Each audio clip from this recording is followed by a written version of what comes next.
Hello, welcome to a deep dive into the new world of fixed recoverable costs. I have with me, I'll see me in a moment, I'll get out of the way, Dr. Mark Friston, whose 2,000-page magnum opus on costs has just been published. It's a good read, although there's not a lot in there about fixed costs under the new regime, because when he wrote the book, those rules had not appeared. Anyway, we've got 4, I think, major chunks of concern to look at. He said, Dr. Friston is going to give us the benefit of our wisdom.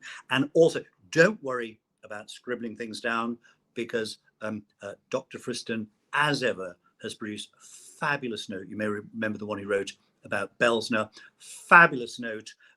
I enter the caveat that we're entering uncharted waters, but no better authority, my good friend Dr. Mark Friston, and we go back to the first edition of Friston on Costs, to give us his thoughts. And so, without further ado, we are going to get started. And the first issue that Mark is going to consider is the whole business, the vital business of allocation to ban. So with that, I'm going to slide out of the way, and into the frame comes the great man, Mark. Well, thank you, Dominic.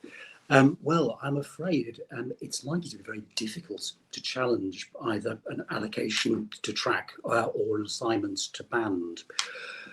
So I'm sure there will be some judges who will be prepared to entertain requests to review after allocation and assignment, and it may well be that a practice for permitting such reviews does develop. But on a strict reading of the rules, it's difficult to see how a party could assert a right to review. So let's look at the process of allocation and assignment and how it's intended to operate. Well, firstly, once a defence has been filed, a court officer will take a view as to which track is the most suitable for the claim and will serve a proposed notice of allocation. That's CPR 2641.